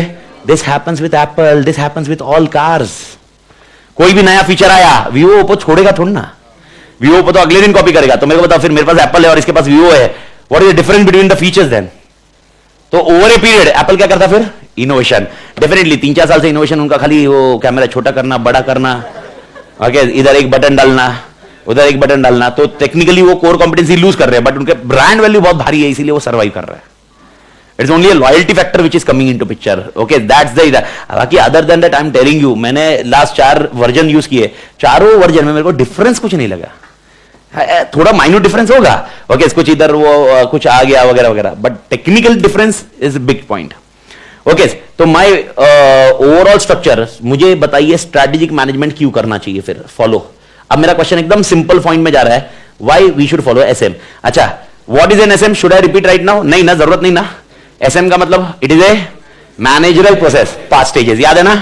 मेरा क्वेश्चन है 5 स्टेज करके मुझे क्या मिलेगी, मेरी कोर कॉम्पिटेंसी बेटर होगी। कोर कॉम्पिटेंसी क्या मिलेगा, कॉम्पिटिटिव एडवांटेज। तो मेरा पहला question, why SM should be followed, what is an objective of following SM? To core competency तो आनी है, पर टू अचीव कॉम्पिटिटिव एडवांटेज। दिमाग में क्लियर है मालिक? तो मेरा पहला question, what is an objective of strategic management. ये इतना एसएम पढ़ेंगे अपन, इसका मकसद क्या है, to obtain competitive advantage. But the problem है, कॉम्पिटिटिव एडवांटेज एक बार आ जाएगा, उसको एक बार करना है, सस्टेनेबल करना है। सस्टेनेबल करने में लॉजिक बता रहा हूं, अगर मेरे को कॉम्पिटिटिव एडवांटेज आए तो कुछ तो फीचर होगा, some competitor will copy that feature. Now the problem is, if he copy that feature, do you think I need to bring the new feature? यानी I need to do the changes based on environment. यानी second objective of SM is to adapt with the environment. यानी second point क्या होगा, most important, अपने को क्या adapt करना है, चेंजेस इन एनवायरमेंट। तो बॉस एकदम क्लियर है, स्ट्रैटेजिक मैनेजमेंट का ऑब्जेक्टिव बताइए, what is an objective of strategic management? First, to achieve competitive advantage, and second, to guide the company changes in environment, future, future में क्या changes रहेगा इसके लिए आपको गाइड किया जाएगा। तो मेरा क्वेश्चन है, 5 स्टेजेस रिपीट करिए एक बार। स्टेज 1, स्टेज 1 नहीं 5 स्टेजेस, एसएम के 5 stages. Develop vision, mission, goals, objective. Second analysis. Third strategy, formulate. Fourth शांति से, 4th स्टेज के बाद इंप्लीमेंट करने के बाद मुझे क्या मिलेगा? नहीं क्या मिलेगा कॉम्पिटिटिव एडवांटेज। ओके, और ये कॉम्पिटिटिव एडवांटेज मिला या नहीं मिला, या मिला हो सकता है शिफ्ट हो सकता है, तो इसीलिए 5वां स्टेज करने का क्या है? Evaluation and taking corrective actions, and that will be leading you to guiding the company to adapt the changes in environment. तो कभी भी याद रखना, अगर मैंने बोला आपको एसएम के ऑब्जेक्टिव्स बताइए, how many objectives of SM are there? 2। What are the 2 objective SM? Keyword रखो, कीवर्ड, बाकी आंसर छोड़ो एक बार के लिए। 2 कीवर्ड बोलो, फिर मैं आंसर याद रखने का पॉइंट बताता हूं। पहला है objective, to obtain competitive advantage, and second to guide the company through the changes. Can we freeze this point? अच्छा, तो मेरे को बताओ, क्या नए नए शब्द आपने आज सीखे? कॉम्पिटिटिव एडवांटेज, कोर कॉम्पिटेंसी, ये वाला कॉन्सेप्ट क्लियर है। और कॉम्पिटिटिव एडवांटेज कैसा होना चाहिए? सस्टेनेबल। और कोर कॉम्पिटेंसी का मतलब यूनिकनेस कंपेयर टू कॉम्पिटिटर। क्या ये यूनिकनेस अपने पास हमेशा रहेगा या ये कॉपी होएगा? तो हमने क्या करना चाहिए? एक बार जो यूनिकनेस है वही रहना चाहिए या यूनिकनेस और निकालने चाहिए? एक सिंपल सा लॉजिक है। आप कभी भी बोल रहे होंगे ना, सर ये कॉपी नहीं होगा, तो मैं बोल रहा हूं आपकी गलतफहमी है। Everything is copied in this world, everything is copied in this world. बस आपको क्या करना है? अच्छा, अगर उसने कॉपी कर लिया तो what is the difference between me and him? तो टेक्निकली ओके, जब वो कॉपी कर रहा होगा वो वर्जन 6 पे होगा, मैंने इनोवेशन करके वर्जन 7 पे जाना चाहिए। तो जब तक वो वर्जन 6 पे आएगा, अपन वर्जन 7 पे रहेंगे, और फिर वर्जन 7 कॉपी करेगा, और जब तक वर्जन 7 कॉपी करेगा, अपन वर्जन 8। यानी अपना क्या भारी होना चाहिए? Innovation, R&D। क्या बोलते हैं इसको? R&D। What is full form of R&D? Research and development. ठीक है, बढ़िया। मेरा क्वेश्चन, रिसर्च एंड डेवलपमेंट को क्या मैं टेक्नोलॉजिकल डेवलपमेंट भी बोल सकता हूं? ठीक है, टेक्नोलॉजिकल डेवलपमेंट एसएम में कहीं पर भी आया, whenever technological development words come into picture, which word? नहीं टेक्नोलॉजिकल वर्ड, R&D छोड़ो एक बार के लिए, अभी वर्ड दूसरा दे रहा हूं मैं। Technological development, what is called? Technological development. Don't assume this technological development only with IT. Technological development does not link only with, it is with product. Let's take an example. Okay, I hope everybody is eating Lays और वगैरह वगैरह, wafer तो खाते ही होंगे, क्योंकि अरे भाई उनका बिजनेस अपने ऊपर ही चलता है। ओके, टेक्निकली अगर आपने लेज खाया होगा, कंज्यूम किया होगा, मेरे को बताओ, ओके, लेज में इनोवेशन क्या है? टेक्नोलॉजिकल डेवलपमेंट क्या है? लेज में टेक्नोलॉजिकल डेवलपमेंट क्या है? टेक्नोलॉजी वर्ड को रिप्रेजेंट करो माइंड में। Technological development is nothing to do only with technology. Technological development in product में इनोवेशन। तो मेरे को बताओ, लेज में इनोवेशन क्या है? फ्लेवर्स। ओके, खाली फ्लेवर्स ही रहा या भाई आलू के वेफर, बेक्ड वेफर भी बन गए? बेक्ड वेफर भी मालूम है ना, ऐसे अलग अलग है। अरे बेक्ड वेफर है, अरे इसे वेट बढ़ रहा है, तो और कुछ इनोवेशन। ओके, तो अब मेरे को बताओ, अगर टूथपेस्ट की बात करूं, what is N innovation in toothpaste? नमक। ओके, डायबिटीज फ्री के लिए वो sugar free, this is nothing but innovation. तो वर्ड टेक्नोलॉजिकल डेवलपमेंट। तो जब भी अपन ने वर्ड पढ़ा technological development, what should be come in mind? In that industry what is innovation? Technological development should not be linked only with, नहीं तो क्या होगा मालूम है तुम्हारे दिमाग में? क्या होगा टेक्नोलॉजिकल डेवलपमेंट मतलब? अरे यार कंप्यूटर बनाने का क्या? अरे नहीं भाई, टेक्नोलॉजिकल डेवलपमेंट मींस इनोवेशन। अच्छा, शर्ट में technological development, shirt pant dress मतलब कपड़ों में इनोवेशन क्या है? ओके, अलग अलग कलर होगा। ओके, क्या कोई ऐसे कपड़े देखे जो ब्रीदेबल है, ऐसे बोलते हो ब्रीदेबल क्लोथ्स आते हैं, या अगर चाय गिरा दे तो गिर जाएगा अपने आप ही, दाग नहीं लगेगा। देखो ना, एक कपड़ा बेचने वाला बोलता है दाग नहीं लगेगा, और भाई कपड़ा धोने वाला बोलता है दाग अच्छे है। What should be done now? मतलब हम ऐसे कपड़े खरीदे जिसपे दाग लगे ताकि दाग अच्छे है, क्योंकि अल्टीमेटली किसी ना किसी का तो सेल होना चाहिए। But innovation, technological development, I hope this point is clear. तो और एक वर्ड क्या याद आया दिमाग में? Technological development. Technological development means innovation in industry. ठीक है, now coming on one more concept that is called product life cycle. What it is called? Product life cycle. Technically product life cycle आपको page number approximately 2.17 2.18 पे रहेगा, 2.17-18 के range में रहेगा।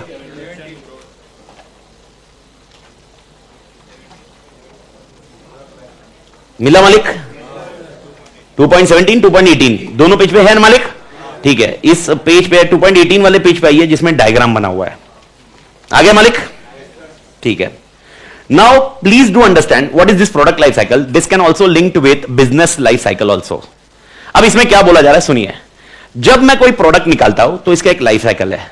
First product life cycle का first phase will be introduction phase, यानी this product is in introduction phase. Second phase is called growth phase, third phase is called maturity phase, and fourth phase is called decline phase. This is a base for our chapter 4 again. Without this chapter 4 का कोई भी concept आपको बहुत click नहीं होगा। तो ये 4 point बहुत अच्छे से समझिए, कीवर्ड लीजिए। I am telling you, make sure you are understanding very clearly and at the same time you are remembering the keywords. This particular question has been asked in RTP. It was never in example till date. RTP में कौन से RTP में आया? एक नवंबर 23 का RTP था, उसमें आया था, और एक सितंबर 24 का RTP, सितंबर 24 इस RTP में एग्जाम में एक बार भी नहीं आया। टिल डेट एग्जाम में नहीं आया। ये अभी जैन में आया तो मालूम नहीं, क्योंकि सितंबर 24 के RTP में था।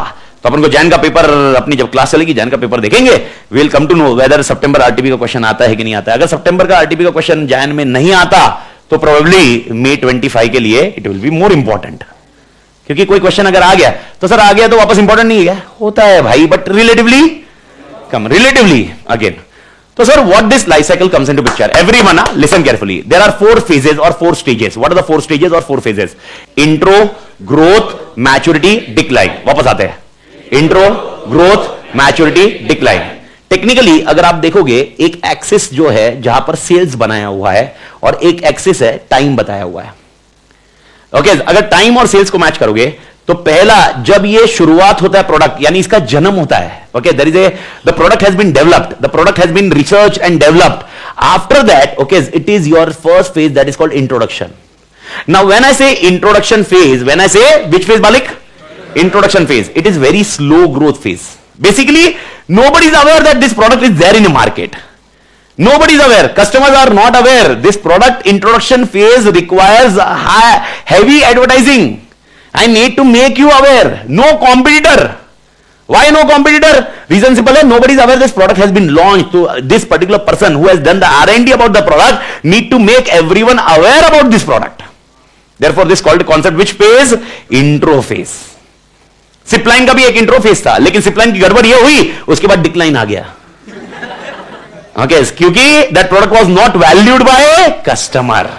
प्रॉब्लम है उसकी वैल्यू नहीं डिलीवर करे ना। आप ऐसा कुछ भी नहीं कर सकते हैं, मतलब ऐसा बोला जाता है, एक one dialogue is there, okay, you can if you want to sell, okay, you can sell मिट्टी also, that for sure, but you need to have that skill set then. Okay, फिर उसको वैल्यू क्रिएट करना जरूरी है। Value creation, सामने वाले के value होना चाहिए, and that same thing which happens. तो पहला पॉइंट इंट्रोडक्शन फेज। तो इंट्रोडक्शन फेज के बाद आता है जहां पर खतरनाक सेल्स बढ़ जाते हैं, sales shoot up, fast sale, high growth, everybody is aware about this product, everybody is interested in purchasing this product, and competitor at the same time, because this product demands grow, competitor comes into picture now, competition increase। Introduction में competition नहीं था, क्यों नहीं था? Introduction में competition नहीं था, क्यों नहीं था? अवेयरनेस ही नहीं था। लेकिन जैसे ही ग्रोथ फेज आया, अवेयरनेस, अरे ग्रोथ हुआ मतलब सेल्स डबल हो रहा है, प्रोडक्ट बढ़ रहा है, नॉलेज सबको आ चुका है भाई साहब, और इसीलिए कंपटीशन बढ़ गया। अब कंपटीशन बढ़ गया और अपना भी ग्रोथ बढ़ेगा, इसीलिए ये फास्ट ग्रोथ बोलते हैं इसको। कौन सा ग्रोथ बोलते हैं? लेकिन कभी ना कभी लाइफ में ये फास्ट ग्रोथ होते रहेगा, लेकिन कभी ना कभी लाइफ में एक फेज आएगा जब ये fast growth will become slow growth. Growth ही होगा, it will be growth only, it will be growth only, it will be growth only, but it will be which growth? Fast growth or slow growth? Once the growth slow down, once the growth, it is not declining, it is slow down, then it becomes which phase? Maturity. So what is the difference between growth phase and maturity? How will I come to know am I that particular product is in maturity or it is in growth phase? Fast growth, fast growth, and if growth stables down, maturity. यानी example मैं बोल रहा हूं 10% growth था पिछले साल, next year 20%, next year 30%, next year 40% growth, after that I am saying 2% growth. अपने को समझ में आया, हाँ भाई मैच्योरिटी की तरफ बढ़ रहे हैं अभी, क्योंकि अभी ग्रोथ मार्केट 100 का था। ओके, अपना example, how many persons are there market? 100, we are assuming 100। हाँ, if you remember the same example, Okay, when there was an introduction, the only one person was aware about the market. In the market, only one person is aware about my product. Then I did marketing, then I did awareness. Okay, I create awareness. I explain everyone about the product, and people started loving it. And because of it, people started purchasing it. And because people started purchasing it, competitor identified, oh my God, this product does have a market share, and they entered into it. So this phase is altogether called as growth. But out of 100, almost 90 people, 90 have purchased the product. 90 people are consuming the product. Assume करो consume कर रहे हैं. And now the जो growth हो रहा था, now it is reduced to only 1%, 1 people or 2 people. Now this comes which phase? Maturity. Because अभी market बचा ही नहीं ना. Market is not there, and this is called which phase? Maturity. Okay, यानी यहां पर आएगा. And last phase is which phase? Decline. So what happened in decline? Growth नीचे जा रहा है. यानी अपने अभी कितने लोग खरीद रहे थे? 100 में से कितने थे? 90 पर परचेसिंग माय प्रोडक्ट. 90 का इंक्रीज हो गया, एक दो ऐड हो रहा था, 92 हुआ. ओके, अभी हो रहा है वो 80 खाली. 15 जन 20 जन निकल गए. सर निकल गए मतलब किधर गए?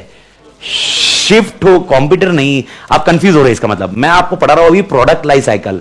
कंप्यूटर नहीं पढ़ा रहा हूं, प्रोडक्ट लाइफ साइकिल. ये प्रोडक्ट में पहला पॉइंट प्लीज लिसन केयरफुली, इसलिए मैं बोल रहा हूं प्रोडक्ट लाइफ साइकिल. प्रोडक्ट क्या लाइफ? ये प्रोडक्ट ओके मैं पहली बार लॉन्च किया. How many of aware about this product? 1 2. Then I started marketing this product. घर घर गया, मैं बोला ऐसा प्रोडक्ट है, आप बोले नहीं पसंद नहीं आ रहा है. ओके ऐसा था, because you are not aware about the product. So I create an awareness. Now people are aware about this product and they are liking it. Okay, ये कौन सा फेज हुआ? Growth. Okay, almost 90% people have purchase this product. Growth हो चुका. अब growth के पास किसमें जाएगा? अभी मैच्योरिटी. अभी भी 2% 3% लोग खरीद रहे हैं. कौन सा फेज? मैच्योरिटी. अब खरीदना बंद कर दिया है. ओके, और अब खरीद नहीं रहे. ये कौन सा फेज आया? डिक्लाइन. तो प्रोडक्ट का डिक्लाइन फेज क्यों आया? मैं वापस बोल रहा हूं प्रोडक्ट पे. आप बोल रहे हो सर कॉम्प्यूटर आ गया. ये मेरा और कॉम्प्यूटर का शेयर नहीं चल रहा है. ये मेरा और कॉम्प्यूटर का शेयर नहीं चल रहा है. ये किसका शेयर चल रहा है? किसका शेयर चल रहा है? आई होप एवरीबॉडी क्लियर. तो प्रोडक्ट का शेयर चल रहा है. तो इसका मतलब मेरे को बताओ पहले कितने खरीद रहे थे? अभी टोटल कितने खरीद रहे थे मेरे? 90 95. लेकिन अब 80 जन ही खरीद रहे. 15 जन बंद कर दिए खरीदना. क्यों सर? क्या इनको बॉटल नहीं चाहिए? बोर हो गए तो शिफ्ट हुए रहे किसी और पे. ये आप समझो, यानी किसी और प्रोडक्ट का इंट्रो फेस चालू हुआ रहेगा. नहीं समझा? नहीं समझा? समझा? यानी बेसिकली मेरा डिक्लाइन कब आता है? जब किसी और का intro. So if I decline it means there is a new product in innovation which has came in the market. Okay, so what I need to do, what is the strategy here? Okay, basically 2 things. Either I should modify the product and make it new, or I should बंद कर दो this product and I started manufacturing the new product. और अगर मैंने ये नहीं किया तो अल्टीमेटली कंपनी वैसे ही बंद होने वाली है, क्योंकि प्रोडक्ट डिक्लाइन होके एक दिन खत्म हो जाएगा. या तो वो प्रोडक्ट में रिनोवेशन होके वापस ये डिक्लाइन से ग्रोथ की तरफ जाएगा, क्योंकि इनोवेशन हुआ रहेगा. Something like that. This is how product life cycle. तो 4 प्रोडक्ट लाइफ साइकिल के पहले फेज बताओ आराम से. एक कीवर्ड्स उसमें डालते हैं. डोंट, मतलब मैं वापस बोल रहा हूं, don't Hari it out initially. First adapt the keywords, first adapt the strategic words which need to be remembered. Once that is done, okay, so definitely I'm telling you, okay, so the competing point you are already aware. पूरा revise करना है तो 1.5 घंटा बहुत है, पर वो 1.5 घंटा आज नहीं आएगा, वो ओवर ए पीरियड आएगा भाई. वो कॉन्सेप्ट आएगा, कॉन्सेप्ट के बाद वर्ड जाएगा. अब आप बोलोगे सर मेरे को 4 वर्ड आ गए. 4 वर्ड आना थोड़ा ना मेरा टारगेट है. 4 वर्ड में होता क्या है ये मेन है. तो first of all, okay, what are the 4 phases of product life cycle? Intro, growth, I hope everybody clear. तो मेरे को बताओ कहां पर कंपटीशन बिल्कुल भी नहीं है? इंट्रो. कहां पर कंपटीशन भयंकर बढ़ गया? ग्रोथ. अपन इंट्रो और ग्रोथ पे ही बात कर रहे हैं. क्लियर है? पहले 2 पे ही. मैच्योरिटी पे मत जाइए. वापस आता हूं. कंपटीशन किधर भी नहीं, किधर नहीं, कंपटीशन ही नहीं है. इंट्रो. कंपटीशन बहुत बढ़ गया. पब्लिक को मालूम ही नहीं था प्रोडक्ट के बारे में. Now public is aware about the product.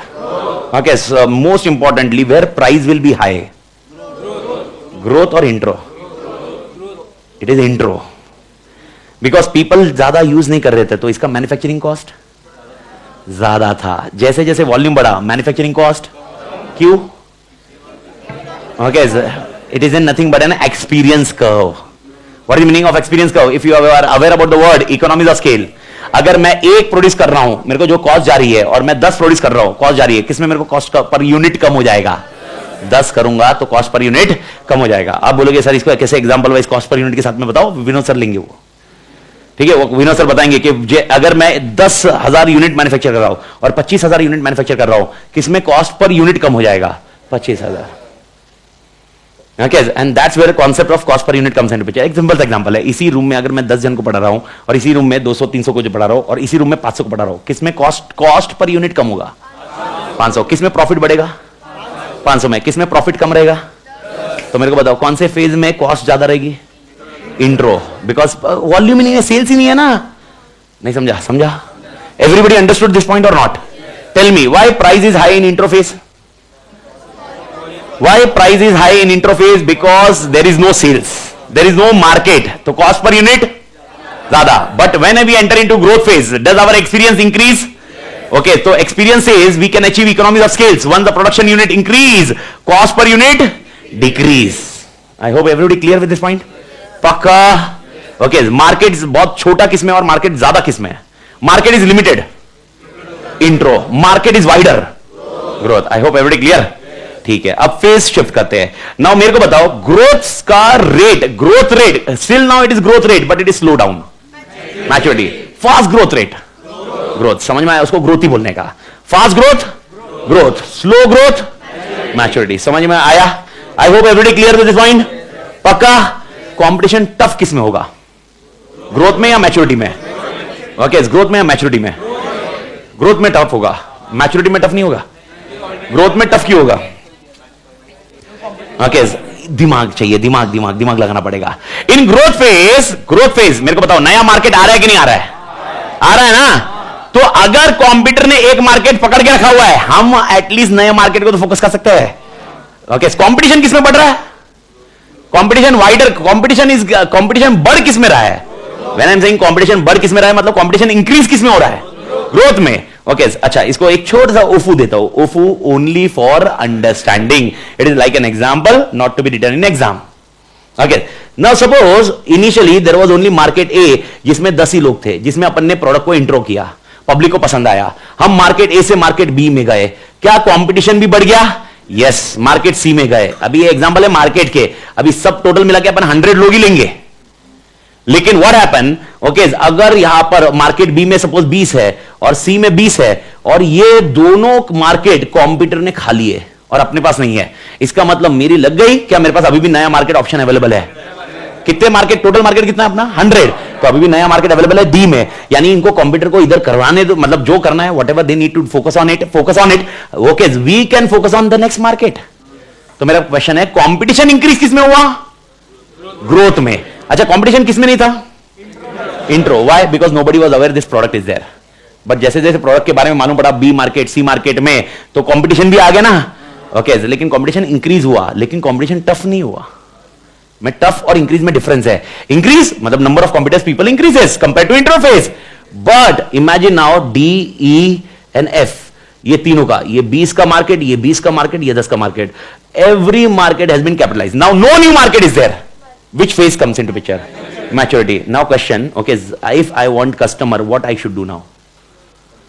Innovation अगला फेज है. टर्न अराउंड मतलब डिक्लाइन आएगा तब देखेंगे. अभी क्या करूं? मैच्योरिटी में क्या करूं? मैच्योरिटी में ग्रोथ है क्या? कोई नया कस्टमर मिलेगा क्या? तो मेरा क्वेश्चन है, मेरा प्रोडक्ट किसको बेचूं? जो कॉम्पिटिटर है उसके कस्टमर को अपने पास लाना पड़ेगा. और कॉम्पिटिटर कोशिश क्या करेगा? वो अपने कस्टमर रिटेन करे. आप समझ रहे हो? तो कॉम्पिटिशन टफ किस में होगा? मैच्योरिटी में. कंपटीशन इंक्रीज किस में होगा? ग्रोथ में. दोनों में डिफरेंस समझा क्या? When I say competition increases, when I say competition increases means number of competitors are becoming more. But when I say competition become tough, when I say competition become, okay, एक दूसरे का share खा रहे हैं. We are eating one other share because no market only. मेरे को बताओ नया कहां से लाऊं? आप बोलोगे सर और कस्टमर. अच्छा, प्रॉफिट और कमाना नहीं है क्या? कमाना, लेकिन कस्टमर किधर है? कस्टमर किधर है? अरे नहीं यार, नए पकड़ के लेके आओ सर. अरे नए तो आने चाहिए ना, नया है ही नहीं. तो मेरे पास कौन सा कॉन्सेप्ट आना चाहिए? कॉम्पिटिटर का शेयर. तो अभी यार ये कॉम्पिटिटर दे रहा है, चल एक काम कर, तू कितने में दे रहा है वो प्रोडक्ट? ओके, 100 रुपए में, 50 रुपए में आ जा. This what happens in maturity phase. जब कोई प्रोडक्ट का लाइफ साइकिल का मैच्योरिटी आ गया, इसका मतलब कॉम्पिटिशन क्या हो गया? टफ हो गया. आई होप समझ में आया क्या? Competition tough. एंड मेरे ख्याल से तो डिक्लाइन फेज समझाने की जरूरत ही नहीं होनी चाहिए. मेरे को बताओ, ओके, डाउनवर्ड किस में जाएगा? डिक्लाइन। मैच्योरिटी में डाउनवर्ड नहीं है, बस वो ग्रोथ को स्लो डाउन हुआ, पर डिक्लाइन में नीचे जाएगा। आई होप एवरीबॉडी क्लियर। तो मेरे को बताओ इसमें अपने को क्या करना चाहिए? क्या प्रोडक्ट को रिप्लेस करना पड़ेगा? आंसर इज यस, प्रोडक्ट को रिप्लेस करना पड़ेगा, या ये प्रोडक्ट में इनोवेशन करना पड़ेगा। तो what are the 4 phases need to be taken care? Intro, decline. Okay, everybody clear? जिसने पहली बार प्रोडक्ट निकाला होगा, एप्पल ने ये निकाला होगा, तो उसका कौन सा फेज था अपना लाइफ का? इंट्रो। सैमसंग कौन से फेज में घुसा? ग्रोथ में। सैमसंग इंट्रो में नहीं था। सैमसंग कौन से फेज में घुसा? इंट्रो, ग्रोथ में घुसा। कंपटीशन आ गया एंड उसके बाद रहा। अब ये मैच्योरिटी की जगह मैच्योरिटी आने लग गई है, सेम दिख रहा है। मैंने आपको क्या बताया, लास्ट 3 वर्जन से मैच्योरिटी ही है, नो न्यू फीचर्स। एंड आगे शायद अगर अभी एग्जांपल, मैं I am such kind of person that I can enter into, I can purchase immediately a new technology, but I am never shift till two 16, क्योंकि मेरे को 15 और 16 में कोई डिफरेंस ही नहीं दिखा। मेरे को दिखा ही नहीं, मतलब मेरे को ऐसा लग ही नहीं रहा कि भाई हाँ बटन है ना सर, ऐसा करके कैमरा, अरे मेरे को लग रहा है ये कैमरा का ये इधर से बता पाया वो बेटर है। ओके, बटन से है ना सर, ये से प्रेस करके, मालूम है ना, वो button is not an innovation Bros. Innovation के लिए बहुत सारी और चीजें चाहिए रहती है। तो this called for a concept that Apple is now in which stage? Maturity. Okay, तो अभी भी मतलब अपन ग्रोथ फेज की बात करेंगे है। अच्छा, सेल नहीं बढ़ रहा है क्या एप्पल का? बढ़ रहा है, लेकिन उस लेवल से बढ़ रहा है क्या जिस लेवल से आना चाहिए? नहीं। Okay, this what called the concept of maturity. तो एप्पल ने अभी क्या करना चाहिए? मोर इनोवेशन। नहीं तो किधर, कौन से फेज में आ जाएगा? डिक्लाइन।